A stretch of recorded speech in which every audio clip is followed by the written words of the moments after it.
বউ যদি কারোর সঙ্গে চলে যায় তাহলে পয়সাটা কি করে মিটে? বল বল। না, আমার বউ এরকম বিশ্বাসঘাতক করতে চায় না, আমাকে ভীষণ ভালোবাসে। হ্যাঁ, ঢুকে গেছে, ঢুকে গেছে। আমি ভীষণ খুশি হয়েছি। কেন জানো?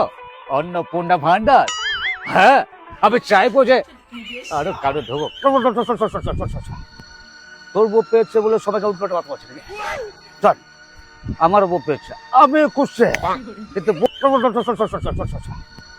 তোর বউ পেয়েছে বলে সবাইকে উল্টো কথা বলছে নাকি?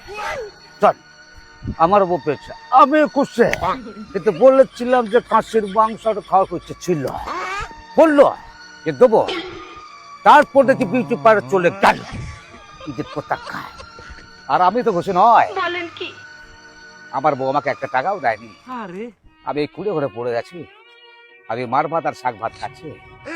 আমাকে আমার বউ কিন্তু একটা টাকা দেয়নি, মায়ের বাড়ি চলে গেছে। আরে এতবার করে মিথ্যা কথা না বলছিস? তোর বউ তো কালকে বলেছিল যে টাকা ঢুকেছে, তুই মদ খাস বলে বারবার বারবার করে বলেছিস যে ওকে বলো না। হ্যাঁ, কেন? আমার বই তো ঢুকে গেছে, কিন্তু আমার বউকে মজা দিচ্ছে না। কেন জানো? আমার বউ বিশ্বাস করে না, ও টাকা দিচ্ছে না। 3,000 ঢুকেছে অন্নপূর্ণা ভান্ডারে। হ্যাঁ, আমি সব শুনে নিয়েছি। আমি চললাম, আমি থাকছি না, আসছি।